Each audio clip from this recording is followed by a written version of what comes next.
Okay, I think we can go ahead and get started because I know we have a really rich conversation coming up today that I'm really excited about. All right, good morning, everyone. I am Jessie Whittish with Kentucky Youth Advocates. Great to see all of you, and really looking forward to hearing from our panelists today. Just a reminder that we are recording today's forum as both a video and a podcast. So we do ask that you stay muted, but please do drop your questions or comments in the chat if you have any, and our panelists will answer them if they can, and if not, we can follow up with you later with the answers. I know a lot of folks had great questions on the RSVP form, so we've tried to work those in, but we will get to those as we can. So with that, I'm going to turn it over to Terry Brooks. Hey, good morning, Jesse. This is Partner Forum 51. I believe last week we celebrated our 50th. For those of you who have been at all 51, you know that we have spanned conversations with elected leaders at the federal level and at the state level. You know that we have involved partners, national experts, a variety of folks on a variety of issues. And today's focus is absolutely one of the imperatives that we at KYA feel like we need to be focusing on. And that is not just child welfare, as important as that broad arena is in a macro sense, but more specifically, what is happening to our older youth, especially as they transition into more independent living. And that's going to be the theme today. We have three folks who are flat out experts on that topic, and you're going to be hearing from them in just a moment. I do want to just kind of give a little bit of a probably more inside than many of you want to know, but many of you are familiar with the True Up movement, founded in 2011 by Louisville philanthropist and entrepreneur Frank Harshaw. Frank's very public that he himself was a part of the child welfare system growing up. And I frequently hear him talk that except for a good break where he got attached to an adult who made a difference, his life may well have turned out very differently than the very good and successful and positive life he lives. So in a lot of ways, what Frank wanted to do way back in 2011 was unrandomize. I think that may be a new word, but we're going to try that out. Unrandomize what it means to be part of the child welfare system. That's what True Up has been about for all those years. And we're just delighted that True Up officially became part of KYA about a month ago. So the person who has been leading True Up for several years, Nikki Thornton, True Up's executive director, is now a KYAer. And we're just delighted. We really feel like there's great synergy between the excellent legacy of True Up and what KYA does. So when you hear us talk True Up, just understand that's now part of the KYA umbrella, and we're really delighted about that. Speaking about Nikki, she doesn't know this, but she said something in a collegial conversation Monday that I've been trying to wrap my head around since then. And we were really talking about a different topic, but what she alluded to was that no one knows what it means to be a kid in the child welfare system unless you have been a kid in the child welfare system. I mean, we've got wonderfully devoted and dedicated on the ground partners. I think my colleague Shannon will tell you that we find a great reservoir of support in the General Assembly, as well as the governor's administration. All of us on the call understand at a certain level the complexities and challenges of what it means to be a young person in a child welfare system looking at a future that is a little bit ambiguous. So we all know that, we all may feel it. But Nikki, your point Monday, I believe, is when we had that discussion, has really sunk deeply into me, which is that we really have to work hard listening to the young people themselves. And even then, we won't fully understand, but that might be a doorway. So I just want to kind of lift that up, I guess, really to challenge myself. Maybe it doesn't apply to any of you, that as I hear today's discussion, I'm not going to bring preconceived notions or assumptions. I want to kind of enter today's discussion with a beginner's lens, because I think sometimes all of us, or at least I, sometimes think I know more about solutions than maybe I should. So Nikki, I want to thank you for kind of sensitizing me, and I hope everybody on this call kind of hears that message, to enter today's discussion with a sense of openness, and can I even say naivete? We know that it's going to require on-the-ground action, and it's going to require action in Frankfurt and Washington to create a better future for those young people who are aging out of the system. That's the topic today, and I'm delighted to kick the rest of the forum off to my colleague and frankly, child welfare guru, Shannon Moody. So Guru Moody, take it away. Thanks, Terry. I appreciate that that intro. We are talking to three folks today that have a lot more insight and knowledge of the child welfare system than I do, and are going to really highlight that as we have those discussions. So today we're hearing from Cynthia Schepers, Nikki Thornton, and Paula Garner. And I'm going to start by letting them introduce themselves, and then we will have some more conversation about what transition age youth means, and just do some ground foundational setting as well. So Cynthia, do you want to start us off? Yeah, of course. My name is Cynthia Schepers. I have actually been in the foster care system since age 13. I ended up recommitting until I was 21, so I have experience with the independent living system as well. I volunteer for True Up Louisville and also the Youth Action Board. So I do a lot of this kind of work. And I'm an open book, so any questions that you guys have, feel free to ask. Thanks for being here, Cynthia. Nikki? Morning. Thank you, Shannon. I work with True Up. We work with young people that have a foster care experience, ages 16 and older, and other vulnerable young adults, ages 18 and older in our community, as well as those organizations who support our young people in foster care and just in vulnerable situations. And we will hear a lot more about True Up over this conversation and over the coming weeks and years. Paula?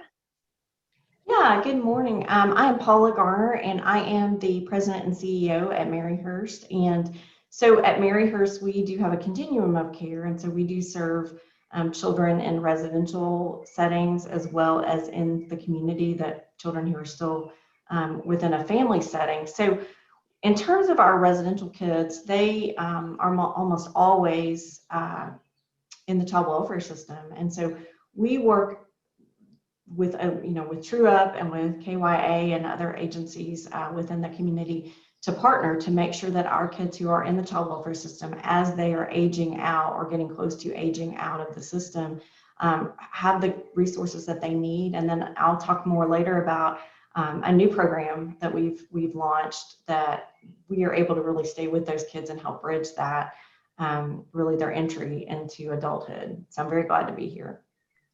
I'm really excited to hear about that as well. So May is Foster Care Awareness Month. I think that was mentioned already, but just in case it wasn't. And we really wanted to focus on those older youth who experience foster care and who are looking at ahead at adulthood and being part of that transition process. Ideally, young people who are in the foster care system are not aging out without a connection to an adult, or ideally several adults. But just to give a little bit of background, on April 4th, 21, in Kentucky, we had 9,156 young people in the out-of-home care system across Kentucky. That includes foster care, residential, and other living situations. We also know that the nature of foster care means that children who are currently in foster care, who experience foster care, have experienced some sort of trauma, and sometimes it's multiple and different types of traumas. So just keeping that in mind as we are considering when we're talking about solutions or talking about barriers.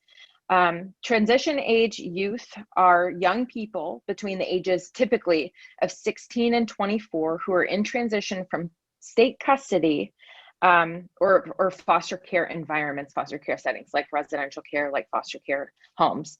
And what I do want to note and highlight is that there is an overrepresentation of children of color and LGBTQ youth in foster care. So just as you're picturing a young person in care, I want you to think about that.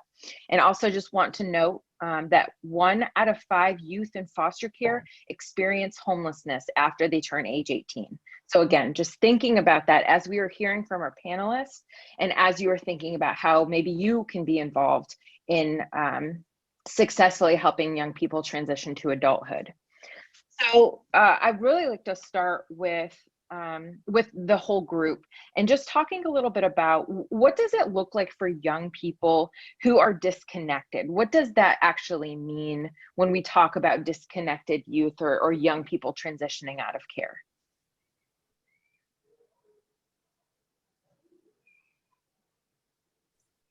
Well, I don't mind to jump in, Shannon, and just say, I think so often that term of disconnected, we classify youth that way based on sort of their employment or their enrollment status. And that can be helpful in that, it does help us and encourages us to kind of study the root cause of being disconnected. But I think it runs so much deeper than just not having a job or, having higher education.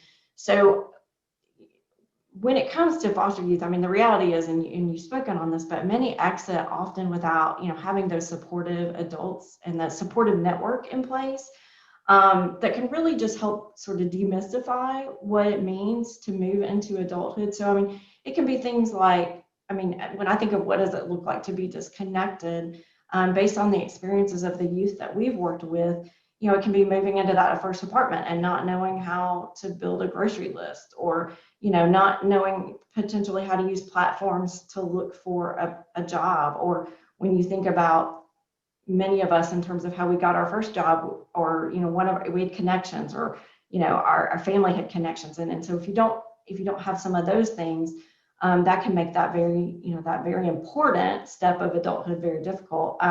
Knowing public transportation routes, or budgeting and how to pay bills. Things like time management. I have an 18-year-old daughter right now, and we're working a lot on time management. And so just having folks who can work with you on those kinds of things, I think that can be some of the day-to-day challenges of disconnected. And then again, not having somebody that you can go to when you run into a challenge or a difficulty, and somebody that can kind of give you a leg up. And you talked about the statistics, but and I know you mentioned the 1 in 5 homelessness. I mean, statistics tell us that a third of our folks are homeless by the age of 26, those who age out of, the system. We know that like 80% of men and about 50% of women have been arrested by age 26, those who've come out of the system. And, and only about half have graduated from high school. And those are just things that show the needs or are symptoms of the fact that folks don't, the disconnected piece. So obviously I want to hear from the other panelists. I think we all want to do better. I think we're all wanting to find ways to do better on this. Yeah, I agree, Paula. And of course, we have a technical definition, as Paula gave, for what a disconnected youth or young person is. Where I see disconnection is in transitions. So when young people are going from an A6 school to a reside school, when you're going from high school graduation to post-secondary, when you're moving from 18 to 21 and like Cynthia said, maybe you're leaving state's care at that point, and how does that look as you leave state's care at 21? So that's where I really see a lot of disconnection, is when our young people are in transition, moving to those next phases within their life, and not necessarily always having enough support or any support within those times. And so that's where I think we have opportunity to provide a lot of support, is when our young people are kind of moving through, to their next opportunity, good opportunities often, but just, really trying to put the pieces together. And I think that's where we can all play a role in helping to, even in a temporary way, helping to support our young people. As someone who was in the foster care system and aged out, I think the biggest kind of disconnection was the lack of support systems like that was mentioned. I feel like my life didn't really start going on an upswing until I met Nikki Thornton. She connected me to a lot of resources, and through that, my support system has grown, and just being able to use my voice to advocate and use my experience to do good has been really beneficial. But at the same time, there's a lot of youth who slip through the cracks on that, and don't really find their support systems, and don't really have people to hold them accountable when it comes to taking care of their physical and mental well-being. And I think that it can be really challenging if you don't have that base of taking care of yourself first. It's hard to do normal things. It's hard to go to school and to focus, to know what to get at the grocery store, or like was mentioned before. It's just, there's so many things that you don't think of that maybe seem like common sense to you, but as someone who grew up with a lot of trauma and an unstable family, we don't necessarily have those skills. So I think a big part of connection too is just the assumption that we know what we're doing, and that we have things taken care of. But like I said, it's really hard. We started 10 steps back from everyone else. So just making sure that we're not making assumptions about people's progress or their mental health, and making sure to take them really seriously on that. Yeah, most people don't turn 18 and know how to balance a budget or create a grocery list or pay their bills. And a lot of that is learned from our family members, right? Whether it's our parents or grandparents or other folks in our lives. So let's talk a little bit about why we think that disconnection happens, why we think that that at those transition points, youth are falling through the cracks, as Cynthia said. I can speak to that from my experiences, and thank you, Cynthia. You've been a great support to me as well. What I have experienced and what I have heard from young people is, there's processes, right? So just say you do get connected to a person or to an organization or to a program, there's processes you have to go through to get to those next steps often. So we need some information from you. We need maybe to attend this meeting. We need you to have your vital documents, your social security cards and IDs.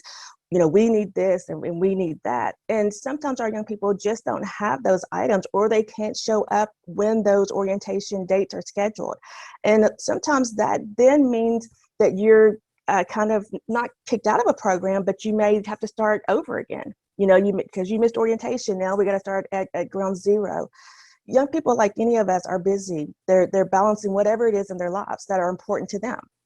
And I think an opportunity for us within this conversation with being disconnected is to go upstream, as KYA often talks about, and understand the reason why a young person didn't show up for the orientation, the reason why maybe a young person doesn't have their social security card or ID, and just ask some questions around, is there help or assistance that's needed? Instead of saying, well, you didn't show up, so now, unfortunately you've missed the deadline, or now we have to start back at, like I said, ground zero. So I think that it's not anything that's ill-intentioned on anyone's part. It's part of a process that we follow, but I think we have to stop and remember we're not working with machines, we're working with people, and we're trying to assist people. And things come up in everyone's lives. You know, you have good intentions to be somewhere when you said you were going to be there, and then something happens.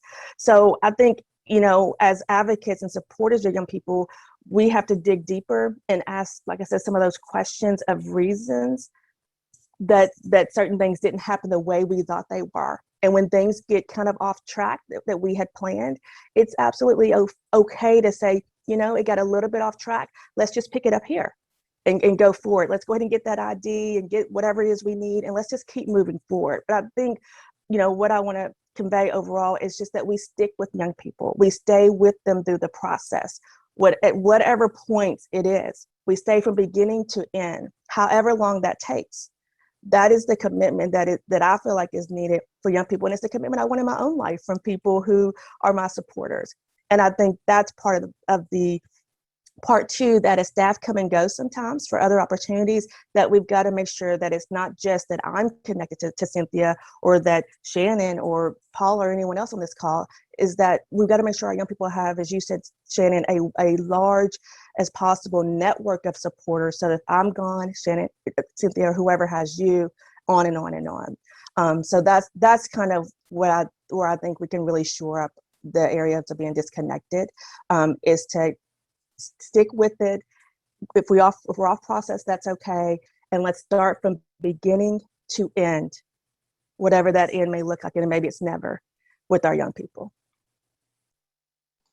Yeah, I think just to add to, Nikki said that beautifully, and I think it is one of what we see with our youth is in those times of transition. I mean, obviously with trauma histories and backgrounds, the transition can be even more difficult. And so things, you know, just barriers that Nikki talked about in terms of being able to get to an appointment or being able to, you know, fulfill some of the requirements of a program can be very difficult. I really think having folks and adults, and as she said, not just one or not just two, but, you know, as many as possible, who can be reaching out to that youth and doing that, you know, really taking that initiative to, especially helping them bridge and get through transitions.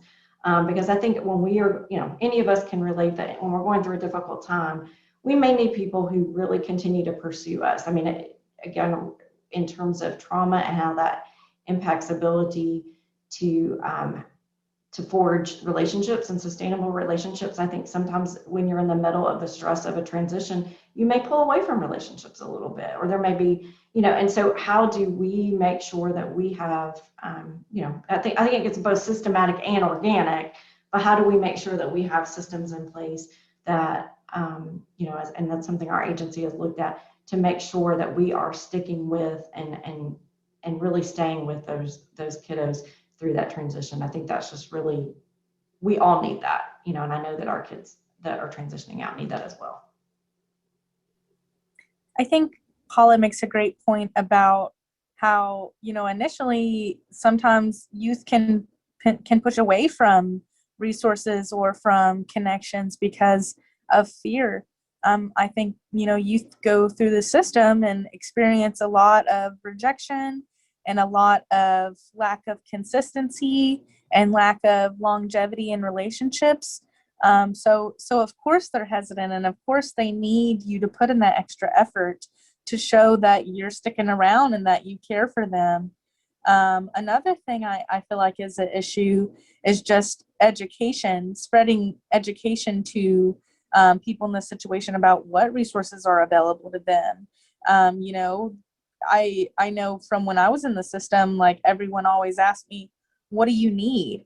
And when I heard that question, I would always think, what am I allowed to need? You know, what resources are out there? I can't just say something and know what's out there to be available to me. So most of the time I'm like, I have everything I need, I guess.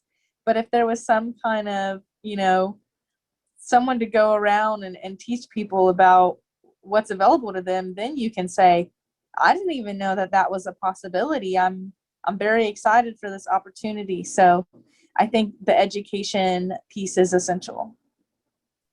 Yeah, that's Cynthia, that's so powerful too, to talk about like, what am I allowed to need? That's young people who don't know what's available aren't going to know necessarily what to ask for. So let's talk more about this. Let's say we are 17 and 364 days old, and we are in foster care, and we have some decisions to make in front of us. Ideally, we're having conversations about this long before, but sometimes that's not always the case. So if I am just about to turn 18 and I am running into Cynthia or Nikki or Paula, what is something that you would talk to me about as a youth in care related to resources or services? Something that we have utilized as a visual, just to make it kind of clearer to young people and to supporters in the room, is we'll have a conversation. We'll generally just ask, what is it that you're planning to do? You're here real soon, it's an exciting time in your life. And we'll just kind of ask what the young person has in mind. And then as we kind of build a relationship and have a conversation, whatever they've said, if they've said, I'm going to leave care, if they said, I'm going to retransition with the state, but whatever they said, we affirm that and just kind of have a conversation. And then generally I'll have like a poster board, and we'll just start listing, okay, so here are some of the expenses, right here, the things that the bills and the responsibilities when you're on your own. It's exciting. And then we'll list, like, these are some fun activities you're going to maybe want to do, places you're going to want to go. And we'll just list everything on a board. We just keep just listing everything, brainstorming. And then I'll say something like, wow, so if you stay with the state, if you retransition, so what can we mark off of this board? Like, so we can mark off housing, hopefully we can mark off, clothing. Let's just start food. Let's start marking stuff off, money for activities. We'll just go through, we'll mark things off in one color of a pen or a marker. And then I'll say, okay, so what do we got left? And generally it's like nothing that's left. And what is left, we're like, well, there's a resource for a phone as well, anything that's left. And then we'll say, well, okay, if you're going to get an apartment with your friend, or, you're going to work and get your own place, what on here do we have to now go back and circle, right, that you're going to be responsible for? So we just give a visual. So we're like circling everything, right, on the board. So we just give a visual. We try to do it in a way that's not saying you've made a decision that isn't very, maybe wise. We try to do it in a way that says, let's just talk about this. Let's consider what are those advantages. And like Cynthia said, what are the, educate me and others on what I do have access to. And so we just kind of make it like an activity and then have that conversation. And a lot of times we'll see young people say, oh, I didn't know that, or, oh, that can happen. And then we'll connect with resources to make sure that they, whatever the decision is going to be, make sure that they understand, are informed about what it means to retransition with the state, what it could mean, if you decide not to at this time. And then we also make sure we let people know that if you do choose to leave, if you feel like you really just need to go out into the world, you do have the opportunity to come back into state's care. And that looks different now with COVID-19, but even before COVID, having that opportunity to come back into state's care before your 19th birthday. So again, taking that opportunity to just inform our young people and speak with them on a level that's respectful. About the decisions they think that they're going to make. And it's kind of fun to do it that way. And then always saying, and I'm here as a support as well, for additional questions as I connect you to other people. Absolutely. I think, just with having experience, if I'm going to be in this role where I'm teaching youth what they have available to them, first I need to fully educate myself. What resources are out there? Because I'm not always going to pull out a list and say, this is what you need. Sometimes it's about listening to their story and what they have to say and being able to hear key points that say, there's a resource that I know that they could use based off of what they just said. Another approach is just thinking about it from like a hierarchy of needs perspective. Let's start at the bottom. Let's make sure you have safe housing and food. And then we can work our way up to self-care. Like Nikki said, those fun activities are more essential than a lot of people think. We got to teach these youth how to take care of themselves and how to enjoy life, because the stress that builds up on top of those mental health issues. I think it's really important when you have those kind of issues and when you've been in the system to know that a life worth living is available to you. It may be hard work, but with supports like us, we can really help that youth, and we can really listen and offer every single thing that they need to get to that place in their life. The only thing I would add is, and you alluded to this, Shannon, I think it's so important, if at all possible, that we start having these conversations very early. So one of the things that that we are doing and have been doing for a couple of years now at Maryhurst is, even with any of our kids, is one of the outcomes we look at is making sure that they have connection with at least one and ideally two supportive adults, and that starts at the beginning of their care. And we're talking about adults outside of Maryhurst. Obviously, we've got those, and they're forging those connections, but really making sure that they identify those, and then they say who these people should be, and then that we're helping them to cultivate and maintain those relationships, and build those in anticipation of them completing and exiting our program. Now, with our kids who are older and going to be aging out, we are then obviously also working with them on the Kentucky Independent Living curriculum, which offers content that, very practical things like budgeting and job application skills and those kinds of things. And a number of our young ladies we work with, with NECO with participate in housing stability service and independent living program. And so, that, to Cynthia's point, when you can get those things lined up and those basic needs lined up, then that obviously it's going to make the transition so much smoother. And not that it will be smooth, and it never is, but it will be much smoother. And so we really work with our young ladies, and we even again after they leave us, we have aftercare counselors who now are able to kind of travel and visit with them and check in with them and really bridge those transitions. But I know that all of us on here know this, and agencies are really putting a priority to this, but that transition planning has to happen, so much earlier. Yeah, absolutely. And I just wanted to mention some of those other services that are available that we need to keep in mind for young people who are aging out. Places like Family Scholar House, who support young people who are pursuing post-secondary education. Young people who have experienced foster care have access to paid education and training vouchers, or the Chafee funds related to education. There are also independent living services that many of our residential care facilities are providing as well. Things like the Fostering Success program, which helps to create an internship type opportunity for young people. But I want to go back to the conversation around that connection to that one or two adults. So I think often we see young people who want to go back and reconnect with their family. They are ready, regardless of the trauma, regardless of the interaction, regardless of the length of time, we still have young people who want to go back to the family of origin and make that reconnection, often after they turn 18 and they are no longer in state's custody.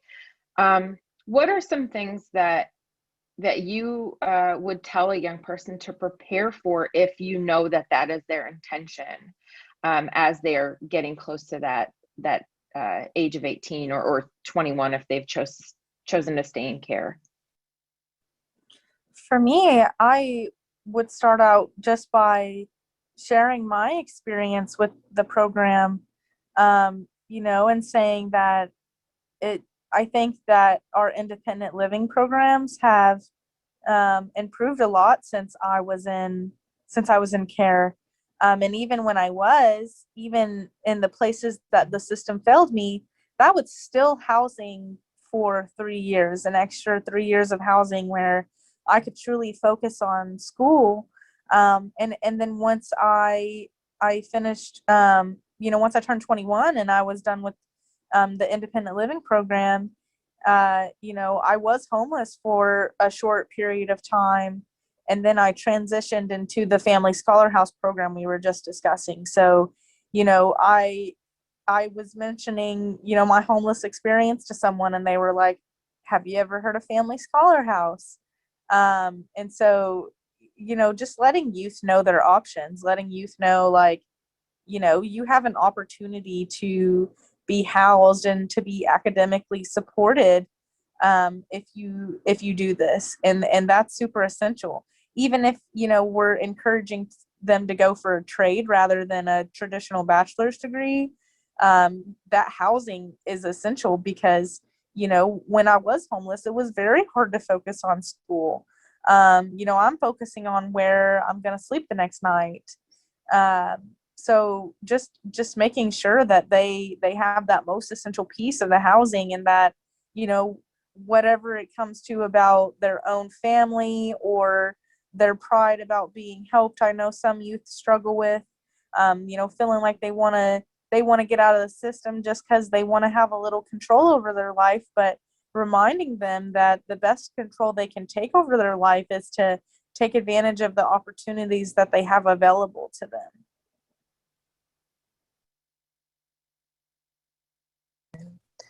And Go ahead, Nikki. thank you, Paula. I was gonna say, you go, Paula. Yeah, I think that's important, what Cynthia said about having your own space, and your own, continuing to put into place your own, the things that you need. I don't discourage young people from reconnecting with family, as you said, Shannon, whatever that situation may be, because the truth is that I may not know everything about that situation.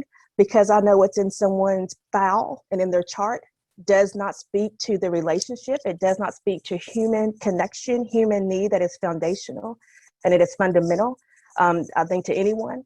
And I think we just, I try hard to remember that our young people are people, right? They feel like anybody else. They have needs and they have wants and desires and want connections like anyone else.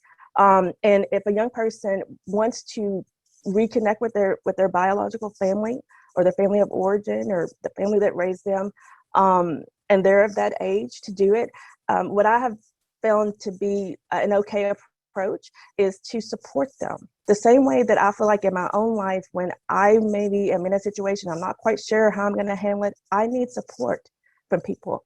And I think it's completely fine to give a very loving, have a very loving conversation with, this is what may happen. It might be that the family is not very nice to you when you return. It might be that it's a little awkward. I mean, I think it's fine to have a honest conversation, a sincere conversation with that young person. I also think it's important that young people get to live their lives in the ways that they feel like are in their best interest, even if I'm kind of concerned about a situation. And I, again, reiterate, I will be there to support you through it, as will other people to support you through the process. Call me when you get there, text me, while you're there, call me when you're on your way back, or whatever it might be. But I just think we have to remember that at some point our young people grow up and they do become adults, though we've known them maybe for a very long time, and they get to choose. They get to decide how they're going to live their life. And there's going to be sometimes good decisions and sometimes not so good, like any of us. We are there as their supporters. We're there to walk alongside them, not to rule over their life. And we want them to thrive. And we don't want them to look back and say, well, I would have had a chance to see whoever in my family, but, staff or such and such said, no, I don't think it's a good idea. And now there's some emptiness, or a void there. So, at some point, like Cynthia, they grow up and we have to let them make some decisions, and we support them to the best of our abilities and be honest with them, but we support them through making decisions about their lives.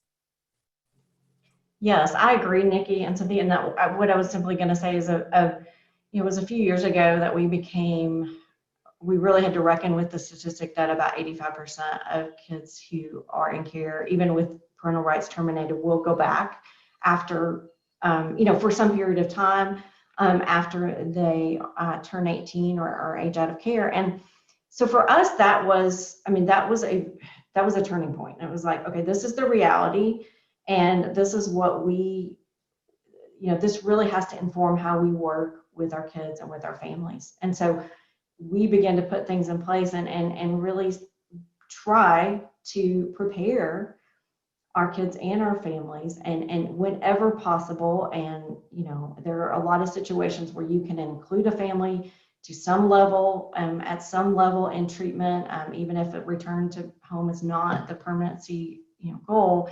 And so that's what we do. We put a lot of resources around how do we help to build, strengthen, or even in some cases reconcile those relationships, work with our kids on that. Because as you can, with any of us, if some of the situations that surround how a child came into care, there are so many unresolved issues and so many unresolved aspects of the relationship. So of course, anybody would want to be able to have some opportunity to resolve those. And so certainly in terms of, I agree with Nikki. This is the choice. This is that child's choice. And how do we support them around it? How do we help to build in supports maybe outside of the family and make sure that they have those, so that they do have other people who are pouring into their lives and supporting them as they navigate those challenging situations. So but yeah, I think that is, I completely agree with both Cynthia and Nikki in terms of really looking at how do we help our kids navigate that, because we know that that's something they're going to do potentially, and something that they may need, and something that honestly potentially will serve them very well later in life. To have resolved those relationships. Yeah. And I agree that that the family piece is really essential, because like we've been discussing, like you do need that support system, and that could be really beneficial. But I think that as advocates, it's our responsibility to almost facilitate that coming together of the family and working on that. We need to teach the youth boundaries, to not let their family take advantage of them, because that is an issue that some youth have, where they will get into these programs where they're being financially supported, and then family will say, oh, well, now you owe me this or owe me that. It's just important to make sure that these youth are prepared for what that looks like, and even some services that we can offer to the parents. If a kid is in the system, there's some reason why. So I think it's important to wrap our support around those families, and and be an example of how it will look successful on both sides, and how the parent and the child can be accountable and have good boundaries in order to help maintain a more healthy version of that relationship. Yeah. And speaking of family and the importance of family, I think we've got time for one more question. And I want to talk a bit about how policy is it has been impacting our child welfare system of late. So if you've been following KYA and the work that we are doing, and many of our partners, you probably are somewhat familiar with the Family First Act that passed in 2018 on the federal level. You also probably aware of some recent statewide policy changes that have happened related to child welfare and child abuse and neglect as well. But thinking about Family First and the tenets and components of that, Paula, how has that impacted Maryhurst? How has the Family First Act changed the way that you all are doing things or will be doing things in the future? Well, Shannon, specifically as it relates to aftercare, certainly there is a piece of the Family First Act that requires, I believe it's at least 6 months of aftercare after a child has left a residential setting. And so there is, with that, some very limited funding and reimbursement for that. But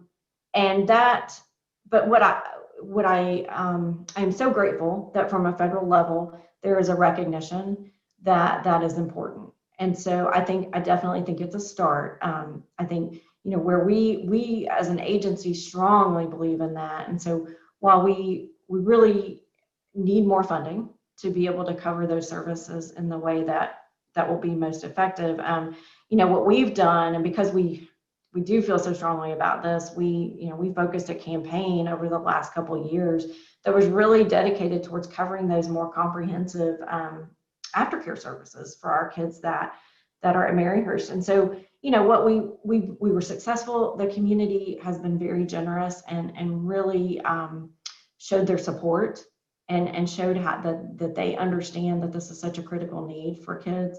But there are definitely challenges to sustainability. And ultimately, I would really like to see some sort of bridge funding that really isn't dependent on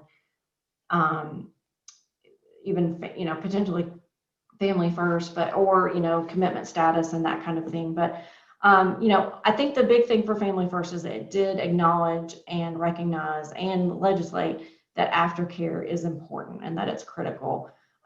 So I mean that's really how we've seen it impact us at this point. Again, going out to the community and saying this is what we want to do and we need you to help us to do that has been the second part of that for us. Yeah. And for the whole group, are there other policy or systems level changes, like one policy or systems level change that you think we need to see in Kentucky in order to better support our transition aged youth? Do you have any ideas or notions around that? For me, I think the key is trauma-informed care. I think it should be a requirement for a lot of people, teachers, counselors, even police officers. I think it's just important that, we can support our youth in a way that's not re-traumatizing. So if there was some kind of policy that we could have to make that something that is a higher priority for people who come in contact with youth so much. And something I would say too is that I think it's really important for our young people to thrive, right? So not just have what they need, but like any of us, we want to thrive and go above and beyond. And so I really think that if I had a magic wand and I could say, what is one thing within the child welfare system that you think would be impactful, sustainable, and really, really matters, I would say it's mentors and life coaches. My goal is that every young person who is an out-of-home placement has the opportunity to be connected to a mentor or life coach. Because I think, as we said within this conversation, one person, I grew up in a single parent home. It takes one person, in my opinion, to make a difference in a person's life. And I think that is where you start, because we're working with people, again, and not machines. And from there, I think anything really is possible for our young people if they know that there are people in their corner, not paid necessarily, as Paula said, but people who have chosen to support them and to stay with them, for the long haul. That is my one wish for our young people and out of care placement. Absolutely. Yeah, Shannon, just to your question about the policy and funding pieces, I mean, one of the things I would love to see is like some of the money for the American Rescue Plan, the funds that are purported, to focus on childhood poverty, that some of that could be directed to newly independent foster youth who, are just starting out and they may not have documented income, but finding a way to get some of that funding to that population, I mean, I think is one thing I would really advocate for and would like to see. And the other piece, I think Nikki said it so well, is having that one person or more. Another thing we are further developing in our aftercare work at Maryhurst is teaching our youth navigation skills. So knowing that as your life changes, as you may go through different seasons of life, we want to set you up with resources for when you leave. But let's just say you move, or you have different needs at a different point in your life. We really want to focus on helping our kids learn skills that help them navigate in case they're in new situations, new communities, that kind of thing. But again, having hopefully that one or two people that stick with you through all those transitions but then layering on those skills of how do I set up a network? How do I reach out? And so much of that is teaching relationship skills, truthfully. But that's another piece I just wanted to throw in terms of something that we have a heavy focus on. Yeah, I think we heard a lot about the importance of connection, right? And the connectivity of youth in care to an adult or to several adults who are there in their corner, being a support. And I know I see some folks on this forum that are people who do that already. I see foster parents, CASA members, other folks, and I would encourage folks to consider what role you can play in the life of a young person who is making this transition. If it's not foster parenting, maybe it's mentoring, maybe it's just being there to provide some sort of support, or just take them out for lunch, or whatever it is to help create that connectivity, because that is really important. We do not want our young people to feel isolated or alone, because that just further exacerbates the issues that they're experiencing. So I so appreciate Cynthia, Nikki, Paula for being our panel members today and engaging in this conversation. I think we could talk for like 6 more hours about this, because there are so many aspects we didn't dive into real deeply, but it is a complex system, and there are a lot of compounding issues that can help create a lot of barriers for young people, or can reduce those barriers. So I'm so glad that we have had time to talk about this today. So again, thank you. I am going to pass it over to the newest member of Kentucky Youth Advocates, Dr. Kishkumi Price, to close us out. Thank you, Shannon. So I have been blessed by hearing this discussion today. So I too want to thank you, Cynthia, Nikki, and Paula for sharing your insights. And some of the highlights that I documented here are to support through transitions, and not only support, but to stick and stay. And I really appreciated hearing that from you, Nikki. That is not just about the transactional approach, but really being transformative in the strategy of how we support our youth. And also the creation of a larger support network for our young folks, and ensuring that when we are speaking with them about what they need, that we are clear about the options and the resources. And I think your words just echoed beyond this platform, Cynthia, when you said, what am I allowed to need? And later on, followed that up with the need for boundaries, right? Being able to say, this is what I need and how I need it. And so that's really powerful. And I hope you all keep that top of mind as you move forward in your work with young folks. And then the other pieces here, Paula, as you spoke about the need for navigation skills and really helping youth to work through the process, right? There's so many opportunities and a lot of hurdles and barriers. And so really supporting youth through that is huge. And then I think it also resounded with me to not only support in surviving, but thriving.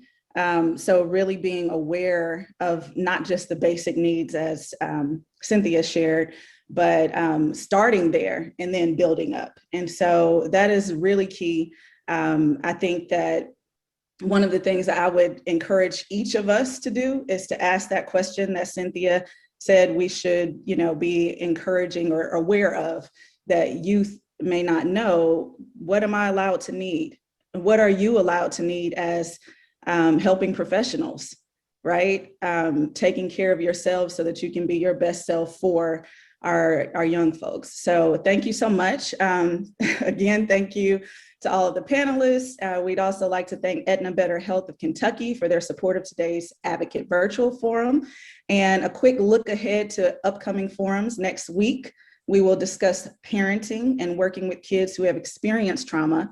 And the following week, we will continue the theme of National Foster Care Month as we talk about fostering teens. As always, the follow-up emails will include a recording of today's forum, along with the resources we discussed and a link to sign up for next week's forum. Thanks again for joining us and hope you have a great rest of your day and week.